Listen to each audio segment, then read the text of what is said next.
කලින් එකේ ෂඩ් දශමය අෂ්ටමය කරන එකේ සවුන්ඩ් රෙකෝඩින් වෙලා තිබ්බේ නෑ. ඒ හින්දා ඒක දාලා තිබ්බේ නෑනේ. අපි ඒකෙන් පටන් ගමු.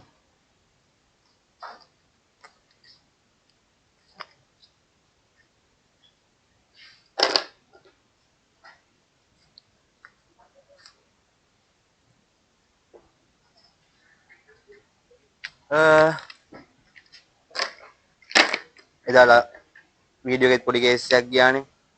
ඩයලොග් වලට කනෙක්ෂන් නැතුව. හරි. පොඩ්ඩක් ප්‍රොජෙක්ට් එක ගැන මතක් කරගෙන යන්න. දැන් නම්බර් සිස්ටම් අධ්‍යයනයෙන් ඉවරයිනේ. නම්බර් සිස්ටම් ඉවරයි. ටියුට් එකේ අර ධාරිතා පිටුවකට වැවෙන මුදල ඒ සීන් එක තියෙනවා. එතනින් සම්පූර්ණ ක්ලෝස් වැඩේ. දෙවෙනි පාඩම විදිහට අපි ඩේටාබේස් කරනවා. ඩේටාබේස් කරනවා. තුන්වෙනි එක විදිහට එක්සෙල් කරනවා. ඊට පස්සේ HTML කරනවා. ඉන්ටර්නෙට් කරනවා.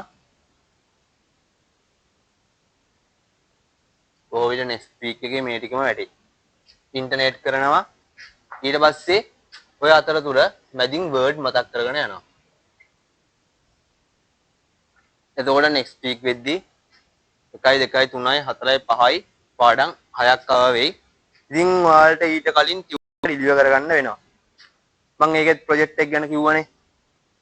එතකොට අර ප්‍රයිස් ලිස්ට් එකයි ඒ ටික සම්පූර්ණ දාලා තියෙයි. ෆිසිකල් පේපර්ස් ලියන කට්ටියට ෆිසිකල් ලියන්න තියෙන්නේ මැදිරිගිරිය අවට. එතකොට ඔන්ලයින් කට්ටියට ඒ ටයිම් එකට ටේප් එක හම්බ වෙනවා. මාසෙන් එක ප්‍රොජෙක්ට් එකයි. මාසෙන් එක ප්‍රොජෙක්ට් එකයි. ඊට පස්සේ ETP කියලා පේපර් ලියන්න උරු වෙන්න එක්සෑම් එකම ටාගට් කරලා සුපිරි පේපර් 5ක් ලියනවා. ඒක ටිකක් ස්පෙෂල්. ඊට පස්සේ MCQ ප්‍රැක්ටිස් වලට වෙනම ප්‍රෝග්‍රෑම් එකක් යනවා. දවස් දෙකක ප්‍රෝග්‍රෑම් එකක්. ඒක ටියුට් එකක් ඩිලිවර් කරගන්න ඕනේ. ටයිම් එක ඉතුරු වුණොත් එහෙම එසේ ප්‍රැක්ටිස් වලට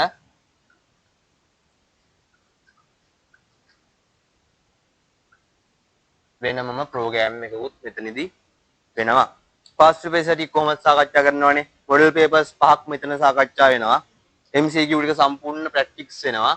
ඊට පස්සේ ජනවාරි මාසයේදී සිලබස් එක සම්පූර්ණ මතක් කරලා මේකේ පාස්ට් පේපර් ටික කතා කරලා දෙනවා. ඒකට ඔයාලට ටියුට් ටික රිලිවර් කරගන්න ඕනේ. අදාළ ඔක්කොම විස්තර ටික ගෲප් එකේ තියෙනවා. සම්පූර්ණ කොහොමද පේමන්ට් කරන්නේ, ඩීටේල්ස්, බැංක් ඩීටේල්ස්, ඊට පස්සේ එක එක ප්‍රොජෙක්ට් එකට යන ප්‍රයිසස් ඔක්කොම ටිකත් එක්ක තියෙනවා. ඒකේ මේකේම ටියුට් එකට යන කොස්ට් එක එහෙම සෑහෙන්න වැඩි. ඒතකොට අර සම්පූර්ණ රෙකෝඩින් අන් ටික අන්ලිමිටඩ් බලන්න පුළුවන්. ඒ ඔක්කොම ෆැසිලිටිස් ටික හම්බ වෙනවා.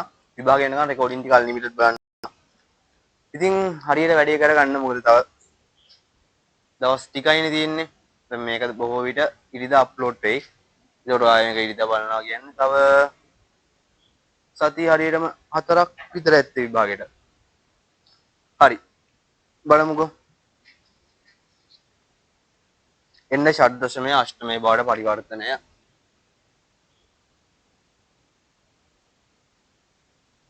ෂඩ් දශමය අෂ්ටමය බවට පරිවර්තනය.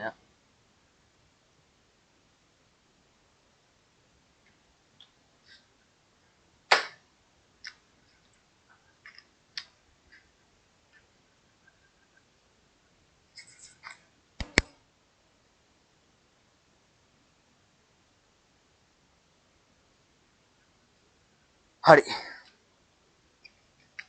ෂඩ් දශමයේ සංඛ්‍යාවක් ගමු. A B 2 ෂඩ් දශමය. මේක ෂඩ් දශමය කියන්නේ 16 නේ. අෂ්ටමය කරන්න කියනවා. අෂ්ටමය කියන්නේ පාදේ 8 වෙච්ච ඒවා. ඉතින් මුලින්ම අපි මේ ඉංග්‍රීසි අකුරු ටික ඉලක්කම් වලට කන්වර්ට් කරගන්නවා. A කියන්නේ 10යි, A කියන්නේ 10යි, B කියන්නේ 11යි, එතන 2යි. ඊට පස්සේ ෂඩ් දශමය එක අපි මුලින්ම දිවිමය කරගන්නවා. දිවිමය කරගන්නවා. බලන්න ෂඩ් දශමයේ සංඛ්‍යාව දිවිමය කරද්දී පිටු 4න් දාන්නේ.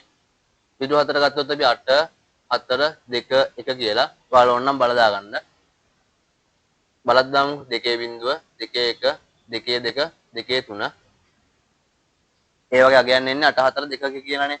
අපි මුලින්ම 2 හදාගන්න විදිය බලනවා. 2 හදාගන්න අපිට 8 ඕනේ. ඕනේ නැති ඒවාට බිංදු දානවා, ඕනේ ඒවාට 1 දානවා. 4 ඕනේ නැහැ, 2 ඕනේ, 1 ඕනේ නැහැ. මම ඔයාලට බලා ගන්න ලේසි වෙන්න මේක මේ පොඩ්ඩක් වෙන් කරගන්නම් මෙහෙම කොටස් වලට.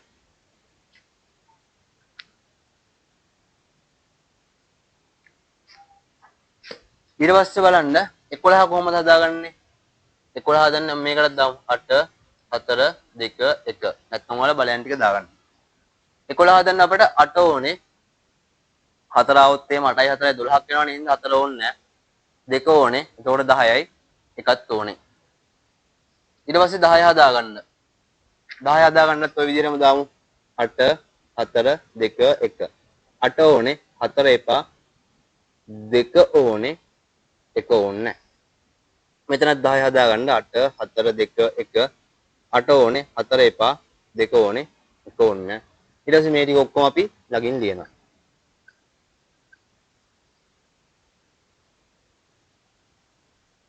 පාදය 2. පාදය දැම්ම ඕනේ නැහැ. ඇයි? දැන් අපි මේක ද්විමය කරගත්තානේ. අෂ්ටමයනේ කරන්න තියෙන්නේ. දැන් මුලින්ම ෂඩ් දශමයක ද්විමය කරගත්තා. දැන් මේ ද්විමය සංඛ්‍යාව අපට අෂ්ටමය කරගන්න තියෙන්නේ. කොහොමද ද්විමය සංඛ්‍යාවක් අෂ්ටමය කරන්නේ? 3 ගොඩවල් වලට වෙන් කරනවා.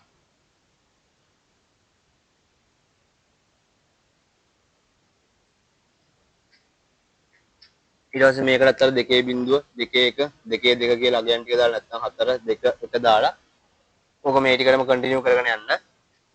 අපි උත්තරේ ලියනවා. එතකොට මෙතෙන්ට එන උත්තරේ 1යි, මෙතෙන්ට එනවා 2යි, මෙතෙන්ට එනවා 5යි, මෙතෙන්ට එනවා 2යි, මෙතෙන්ට එනවා 6යි, මෙතෙන්ට එනවා 2යි. උත්තරේ 1යි 2යි 5යි 2යි 6යි 2යි. පාදය අෂ්ටමය. පාදය අෂ්ටමය කියලා එනවා එතකොට. ෂඩ් දශමයේ සංඛ්‍යාවක් අෂ්ටමයක් කරා.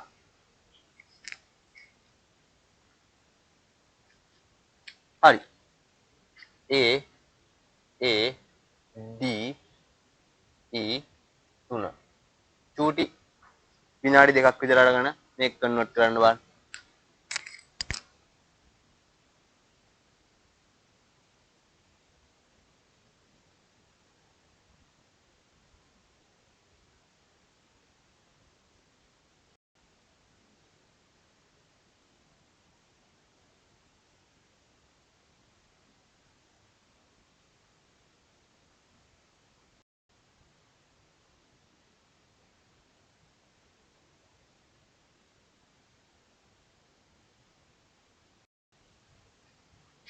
ඊළඟ සංඛ්‍යා පද්ධතියත් මේකෙදී කතා කරමු මේකෙම.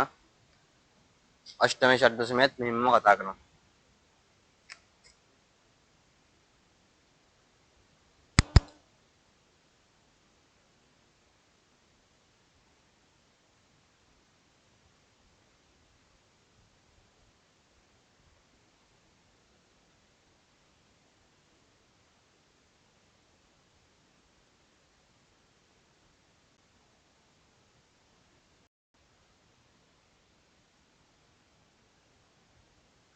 හරි. බලමු මේ කොහොමද දෙන්නේ කියලා. මම මොනවද දන්නේ නැහැ. මම හදාගෙන යනවා. හරිද? 0යි 0යි 1යි 1යි. එතකොට මෙතන 14යි, මෙතන 13යි, මෙතන 10යි, මෙතන 10යි නෙන්නේ. එතකොට මෙතන එනවා 8යි 4යි 2යි 0යි. මෙතන එනවා 8යි 4යි 0යි 1යි. මෙතන 8යි 2යි, මෙතනත් 8යි 2යි විතරයි ඕනේ. දැන් අපි මේක සම්පූර්ණ මේ ද්විමයනේ කරගත්තේ. දැන් උක අෂ්ටමය කරමු. අෂ්ටමය ගන්න 3 ගොඩවල් වලට වෙන් කරනවා. හරිද? එතකොට මෙතන එන උත්තරේ 3ක්, මෙතන එන උත්තරේ 4ක්, මෙතන එන උත්තරේ 7ක්, මෙතන 6යි, මෙතන 2යි, මෙතන 5යි, මෙතන 2යි. උත්තරේ එනවා 2යි, 6යි, 7යි, 4යි, 3යි පාදයේ අෂ්ටමය. හරි. පන් හෙන ලේසි. හරි. දැන් බලමු අෂ්ටමේ සංඛ්‍යා පද්ධති ෂඩ් දශමය. අෂ්ටමේ සංඛ්‍යා පද්ධති ෂඩ් දශමය. හරිද? කොහොමද අෂ්ටමේ ෂඩ් දශමය කරන්නේ? අරකම තමයි. ඒකේ පොඩ්ඩක් වෙනස්. අපි මෙහෙම සංඛ්‍යාවක් ගමු අෂ්ටමය 7 6 3 කමන්නේ 4. මේක දැන් අෂ්ටමයනේ. මේක ෂඩ් දශමය කරන්න කියනවා. දහයේ පාදයට හරවන්න කියනවා. මේක ලියාගමු. 7 6 3 4. ඊට පස්සේ අෂ්ටමයනේ මේකත් දීමේ කරන් ඉමු. දීමේ කරන්න පිටු 3න් 3ටනේ. 2.2 1 2 2 නැත්තම් 1 2 4. පාර දිගටම කන්ටිනියු කරන්න. මම මෙහෙමම දාන්න. එතකොට මෙතන එනවා 4 විතරයි ඕනේ. ඉතුරු ඒවා එපා. මෙතනන්ට ඕනේ 4 එපා, 2 ඕනේ, 1 ඕනේ. මෙතන 4 ඕනේ, 2 ඕනේ, 1 එපා. මෙතන 3ම ඕනේ. දැන් අෂ්ටමේ සංඛ්‍යාව අපි දීමේ කරානේ. දැන් මේක ෂඩ් දශමය කරමු. 4 ගොඩවල් වලට කඩමු. එහෙම වුණොත් මෙතන එන උත්තරේ 8යි 4යි 12යි. මෙතන එනවා 9යි. මෙතන එනවා 15යි. 10න් 9න් පස්සේ ඒවා තියන්න බෑනේ මෙහෙම. එතකොට මෙතනට එනවා F 9C.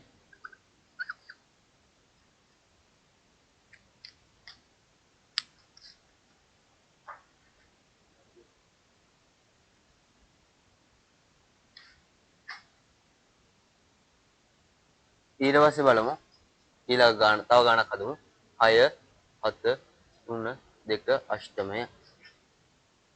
මේක ඔයාලා විනාඩියක් ගන්න ෂඩ් දශමය කරන්න බෑ.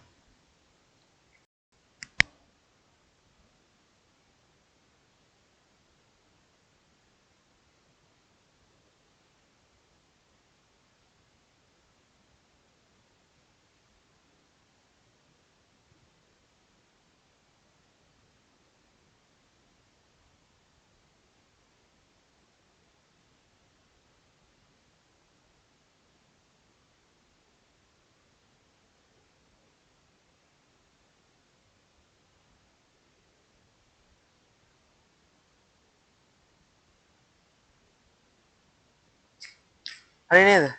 බලමු. බිඳුව මම මේක කෙලින්ම දීමේ කරන්න. එතකොට 4 එපා 2 ඕනේ 1 එපා. 4 එපා 2 1 ඕනේ. 3ම ඕනේ 4 ඕනේ 2 ඕනේ බිඳුව. 1 එපා. ඊට පස්සේ ෂඩ් දශමය කරන්නනේ. 4 ගොඩවල් වලට වෙන් කරනවා. ඊට පස්සේ දානවා මෙතනින් 8 4 2 1 8 4 2 1 8 4 2 1. දැන් බලනවා අගයන් කොහොමද දෙන්නේ කියලා. මෙතන 8යි 2යි 10යි. මෙතන 8යි 4යි 12යි 1යි 13යි. මෙතන 8යි 4යි 12යි 1යි. මෙතන 13යි. එතකොට එනවා D D A.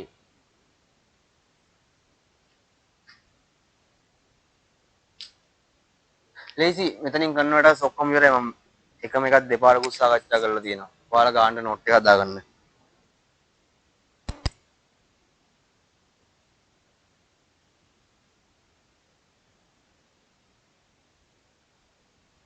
එන්න කේත ක්‍රම වලට අපි ප්‍රධාන කේත ක්‍රම 4ක් කතා කරනවා මේකෙදි.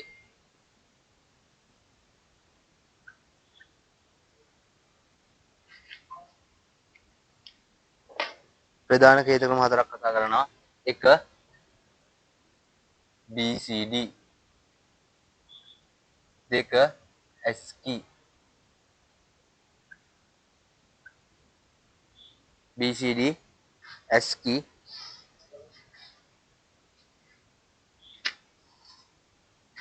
EBCDIC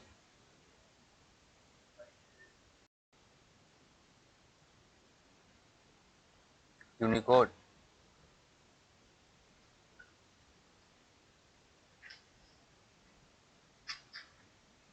කේතකම ප්‍රධාන කේතකම හතරක් කතා කරනවා. පළවෙනි එක BC, ඊට පස්සේ ASCII, ඊට පස්සේ EBCDIC, අන්තිමට Unicode. හරි. එන්න පළවෙනි මාතෘකාවට. පළවෙනි මාතෘකාව BCD.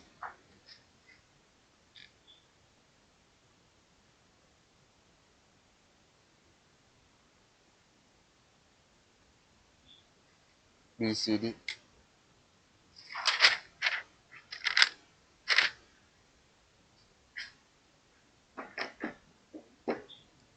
first topic එකට එන්න BCD.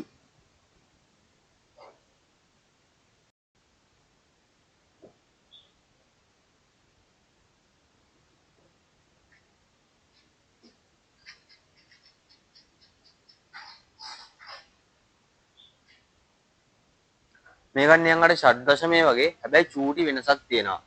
මේකෙත් එකක් බිටු 4කින් තමයි නිරූපණය කරන්නේ. බිටු 4කින් නිරූපණය කරන්නේ. හැබැයි මේක යූස් කරන්නේ දශමයේ සංඛ්‍යා නිරූපණයට විතරයි. දශමයේ සංඛ්‍යා සඳහා පමණයි. බිටු 4කින් නිරූපණය කරන්නේ දශමයේ සංඛ්‍යා සඳහා පමණයි පාවිච්චි කරන්නේ.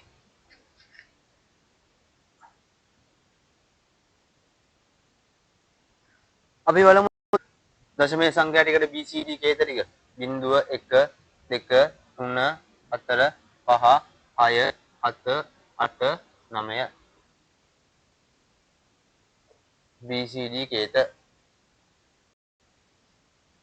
බිටු 4යිනේ අර ආය පල්ලෙහාලි කමන්නේ ලියමුකෝ 2 බිංදුව 2 1 2 2 2 3 ඒ කියන්නේ 8 4 2 1 බලමුද කොහොමද වැඩි වෙන්නේ කියලා. බිංදුව හදාගන්න මොනවද ඕනේ? එකක්වත් ඕනේ නැහැ. එක හදාගන්න එක ඕනේ. දෙක හදාගන්න දෙක ඕනේ. ආය මොනවත් ඕනේ නැහැ. තුන හදාගන්න 2යි 1යි ඕනේ. හතර හදාගන්න 4 ඕනේ. පහ හදාගන්න 4යි 1යි ඕනේ. හය හදාගන්න 4යි 2යි ඕනේ. හත හදාගන්න 4 2 1 3ම ඕනේ. අට හදාගන්න 8 ඕනේ. 9 හදාගන්න 8යි 1යි ඕනේ. ඔයාලා තනියෙන් BCD කේතර කියලා කියන්න මේක බලන්න නේද?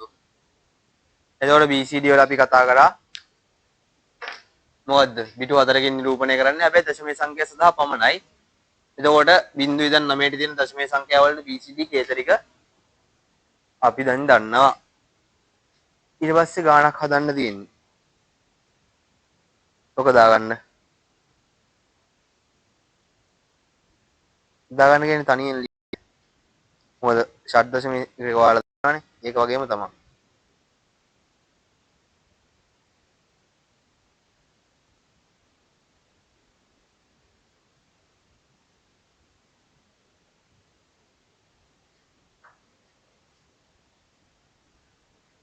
BCD කේතරික ඉන්නන්න දාගන්න.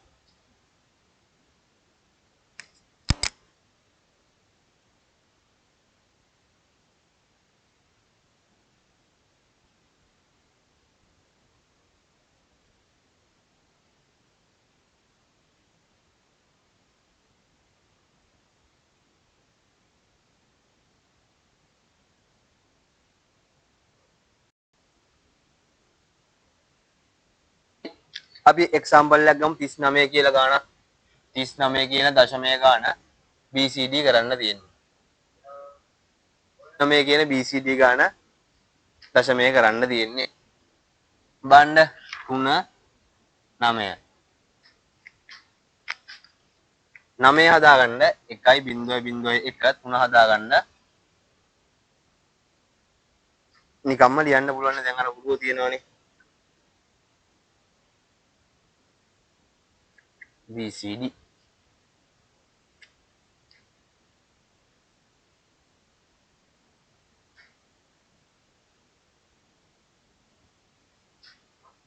හරි. තව ගාණක් හදන්න ඔයාලා 79 මේක BCD කරන්න ඔයාලා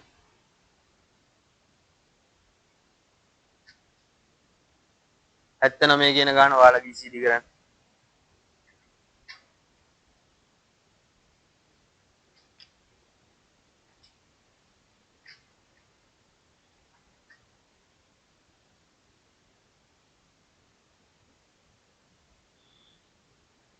79 ඔයාලා BCD කරන්න.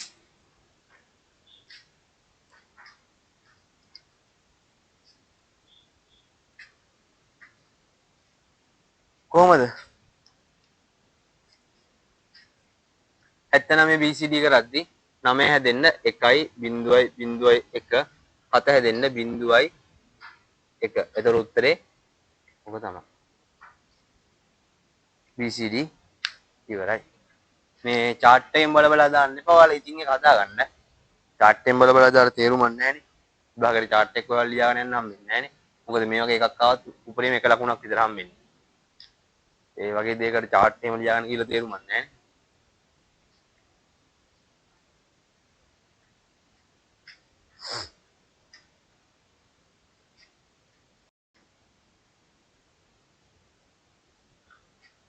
හරිද? BCD ඉවරයි. එන්න ඔම්ම SQ වලට.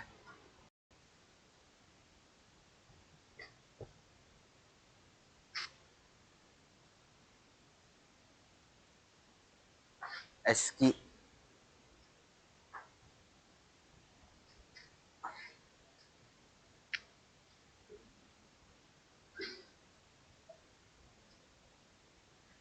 SQ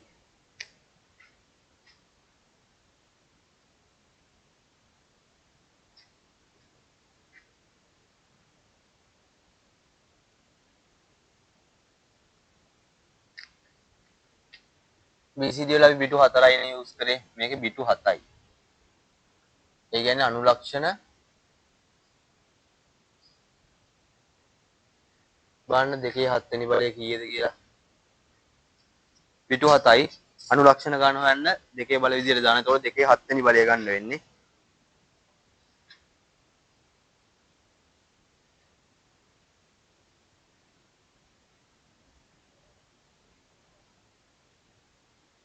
ඊට පස්සේ මේක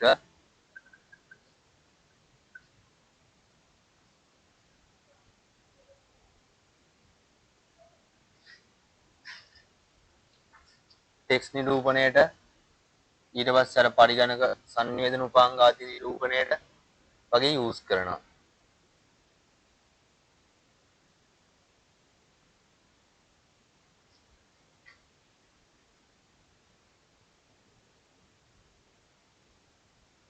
ඉතින් මේ කරේ එකක් තියෙනවා නම් මගේ පර්සනල් නම් එක තියෙනවනේ. පර්සනල් නම් එකට මෙසේජ් එකක් දාන්න මම ඕන වෙලාවක රිප්ලයි එකක් දානවා.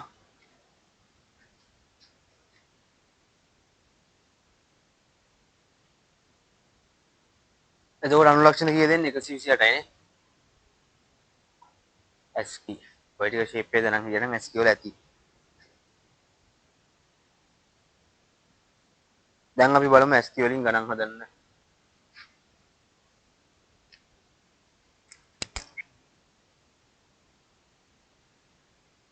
හරි. SQ වලින් ගණන් හදමු.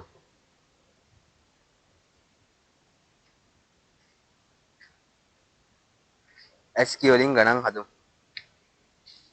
මෙහෙමයි හරිද? ටයිප් දෙකක් තියෙනවා. අපි මුලින්ම පළවෙනි එක හදමුකෝ. A කියලා සංඛ්‍යාවක් තියෙන. ඒ ඉංග්‍රීසි වලේ අපි කියනවා ඕකේ අගේ 10යි කියලා. දශමයේ 10යි කියලා කියනවා. A කියලා ගන්නවා ඒකේ අගේ 10යි කියලා කියනවා. දැන් ඊට පස්සේ මෙයාලා කියනවා අම්මා කියන වචනේ SQ කේතේ ලියන්න කියලා. A කියලා අගයක් ගන්නවා ඒකේ අගේ 10යි කියලා තියෙනවා. අම්මා කියන වචනේ SQ කේතේ ගන්න කියනවා. එතකොට කොහොමද SQ කේතේ ගන්නෙ? SQ දීමේ වලින් නිරූපණය කරන්නේ. අපි A දන්නවා 10යි කියලා. එහෙනම් බලන්න පල්ලෙහාට ගණන් කරගෙන ගිහලා M කියන්නේ කීයද කියලා හොයාගන්න. B එතකොට 11යි, C 12යි, D 13යි. ඔය විදිහට පල්ලෙහාට ලියාගෙන ගිහලා M හොයාගන්න බලන්න.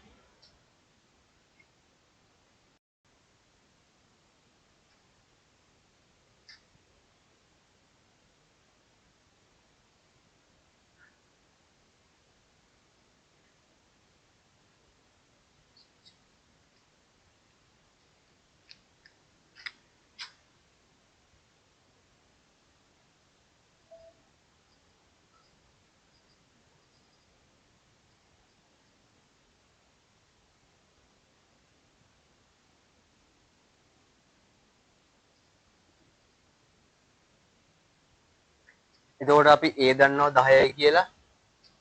M තාව උත්තරේ 22යි කියලා. A 10යි M 22යි. අපි ඉංග්‍රීසි හොඩියෙන් ඕක ලියලා හොයාගත්තේ ලියලා. හරි හිතින් හරි ගන්න පුළුවන්. හරිද? ඒක ප්‍රශ්නයක් නැහැ.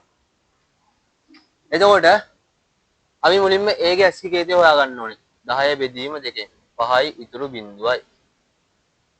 දීමෙන් මේකක් තියන්න තියෙන්නේ 5 බෙදීම 2කින්. එතකොට 2යි ඉතුරු 1යි. 2 බෙදුනහම 1යි ඉතුරු බිංදුවයි. 1 බෙදුනහම බිංදුවයි ඉතුරු 1යි. උත්තරේ 10යි 10යි කියලා එනවා.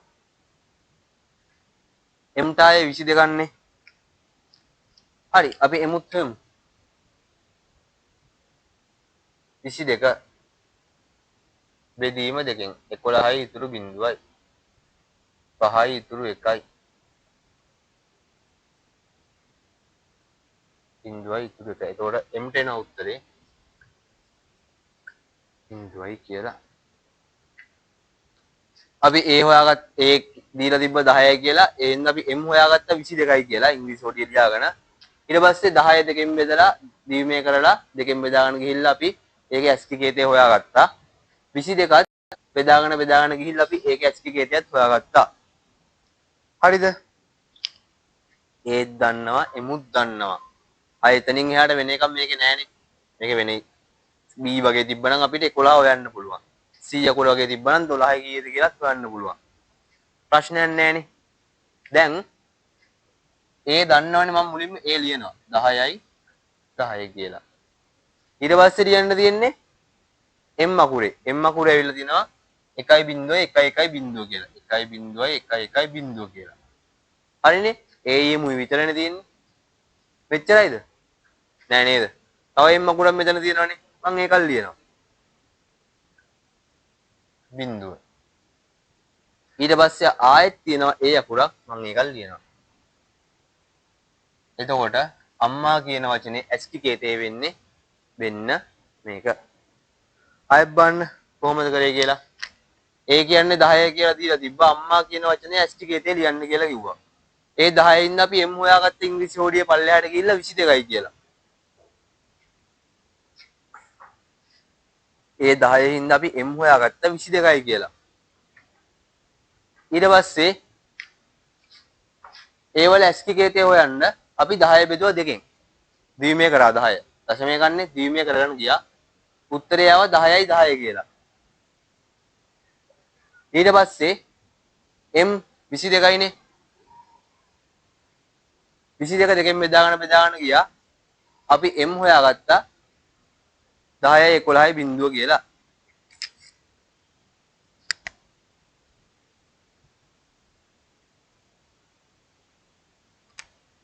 10යි 11යි බිංදුව කියලා හොයාගත්තා.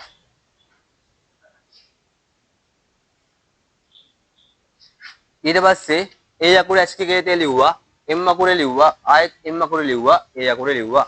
එතකොට අම්මා කියන වචනේ ASCII කේතේ මේක.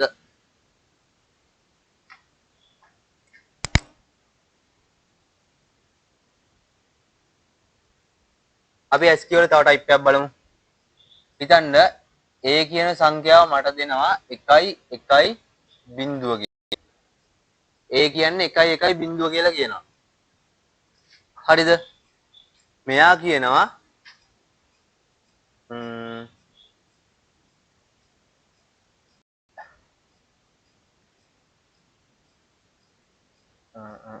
ටිකක් පොඩි වචනයක් ගමු.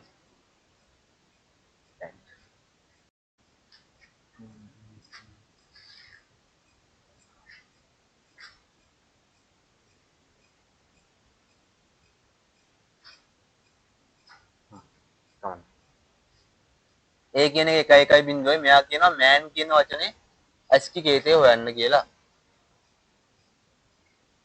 ඒ කියන්නේ 1 1 බිංදුවයිලු. හරි. දැන් ඉතින් මේක මෙහෙම තියාගෙන අපට හොයන්න බෑනේ m අකුරයි n අකුරයි. අපි මේක දශමයක රංගමු. 1 2 4 එතකොට මෙතන එන උත්තරේ 6යි කියලා. ඒ කියන්නේ A කියන්නේ 6යි. A B C D E F G H I J K L M N.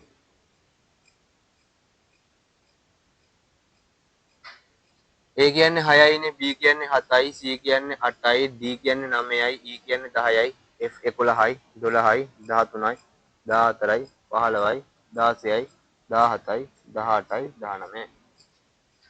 A6යි sorry A6යි M කියන්නේ එතකොට අපට ආව 18යි කියලා, N කියන්නේ 19යි කියලා ආවා. දැන් හොයමුද ඉතින් ඒකේ S කීයද? M කියන්නේ 18යිනේ. 18 බෙදීම 2කින් 9යි ඉතුරු බිංදුවයි. 9 බෙදීම 2කින් 4යි ඉතුරු 1යි. 2යි ඉතුරු බිංදුවයි. 1යි ඉතුරු බිංදුවයි. බිංදුවයි ඉතුරු 1යි. එතකොට M අකුරේ කේතේ එනවා 1යි බිංදුවයි බිංදුවයි 1යි බිංදුවයි. දැන් අපි හොමු ඒ අකුරේ. දන්නවනේ 1යි 1යි බිංදුවයි. එතකොට හොයන්න තියෙන්නේ N අකුර විතරයි. 9යි ඉතුරු 1යි 4යි ඉතුරු 1යි 2යි ඉතුරු බිංදුවයි 1යි ඉතුරු බිංදුවයි බිංදුවයි ඉතුරු 1යි. එතකොට එනවා ඒකට උත්තරේ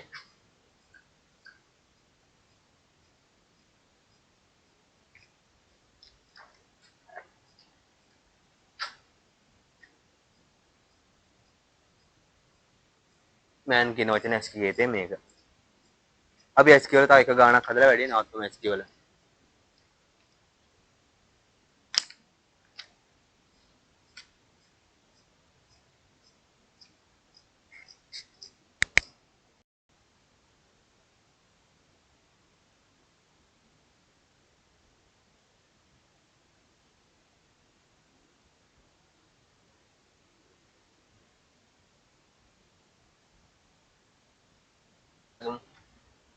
O කියන්නේ 15යි කියලා දීලා තියෙනවා. L කියන්නේ 12යි කියලා දීලා තියෙනවා. ඊට පස්සේ simple L කියන්නේ 16යි කියලා දීලා තියෙනවා. ඇලයිර කියන්නේ 14යි කියලා දීලා තියෙනවා. ඊට පස්සේ ඩයල් එක කියනවා අපට O level කියන වචනේ ASCII කේතේ හොයන්නලු. O level කියන වචනේ ASCII කේතේ හොයන්නලු.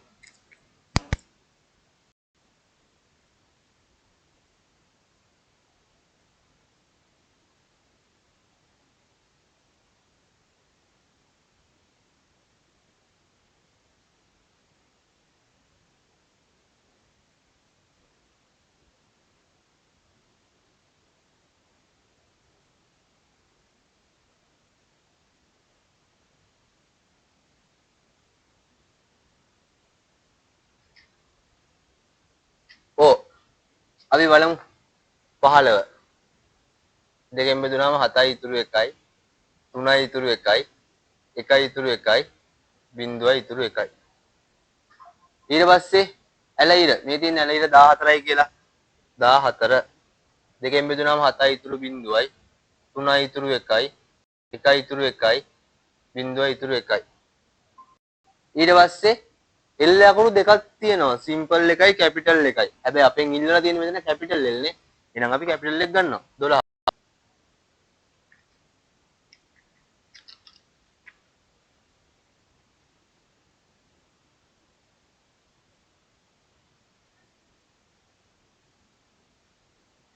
එකයි. එතකොට අපි O අකුරේ එක ලියනවා මුලින්ම 1යි 1යි 1යි 1යි 1යි ඊට පස්සේ ඇල ඉරේ ලියනවා 14 1යි 1යි 1යි බිංදුවයි කැපිටල් L අකුර 12යි 1යි 1යි බිංදුවයි බිංදුවයි.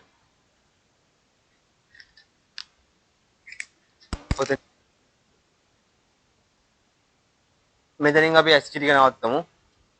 ටියුට් එකේ තියෙනවා ගණන් ටිකක්. ඔයාලා ඒ ටික සම්පූර්ණ හදන්න. ඊට පස්සේ ඔයාලට මේ වැඩේ සම්පූර්ණ කරගන්න පුළුවන්.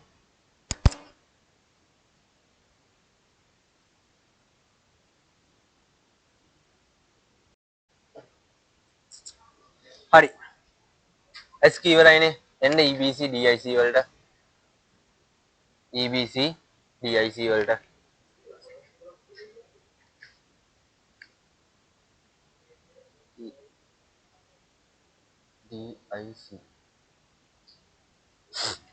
EBCDIC කියන්නේ ඕක අපි නිරූපණය කරන්නේ පිටු 8කින්. පිටු 8යි. එහෙනම් අනුලක්ෂණ 256යි. පිටු 8යි අනුලක්ෂණ 256යි. ඒ කියන්නේ 2 8 වෙනි බලය.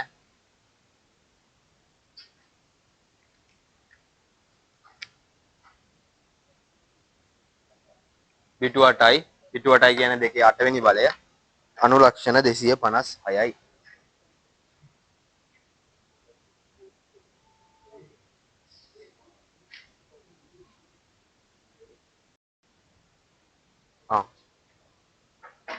මේකේ ඉංග්‍රීසි කැපිටල් අක්ෂර වලටයි සිම්පල් අක්ෂර වලටයි වෙන වෙනම කේත තියෙනවා.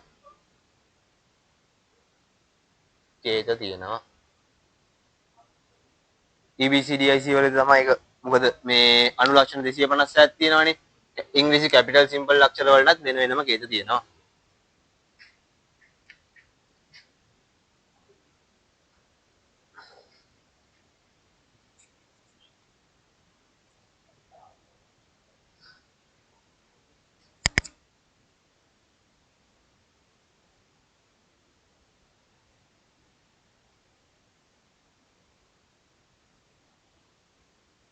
යුනිකෝඩ් මේකේ අපි ASCII වල තිබ්බේ 108යි ඊට පස්සේ EBCDIC වල වැඩිපුරම තිබ්බේ ඒක 256යි නේ තිබ්බේ.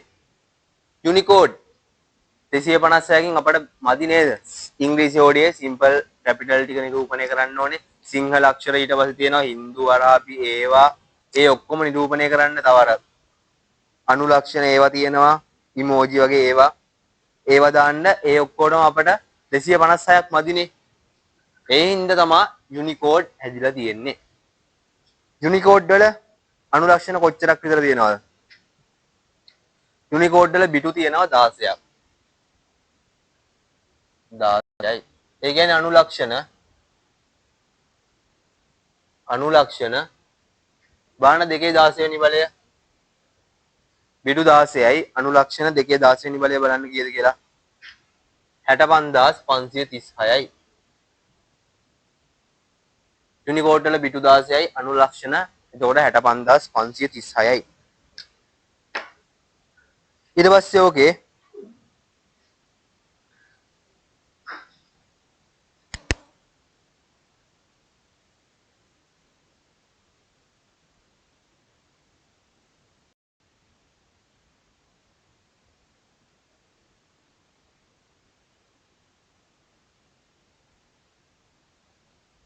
සිංහල, ජපන්, චීන, දෙමළ ඒ අක්ෂර මේක නිරූපණය කරන්න පුළුවන්. සිංහල, ජපන්, චීන, දෙමළ වැනි අක්ෂර නිරූපණයටත් ඒකේ හැකියාව තියෙනවා.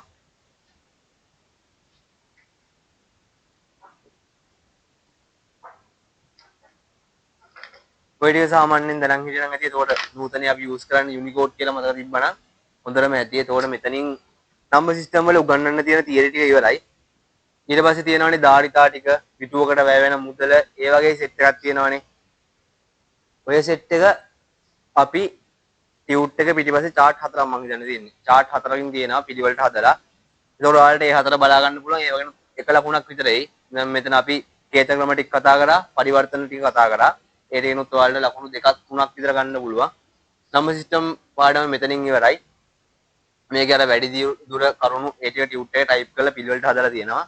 අපි ඊට පස්සේ database word excel HTML ඉක්මනටම ඉවර කරන බොහෝ විට ඊළඟ සතිය ඇතුළත ඒක ඉවර වෙයි.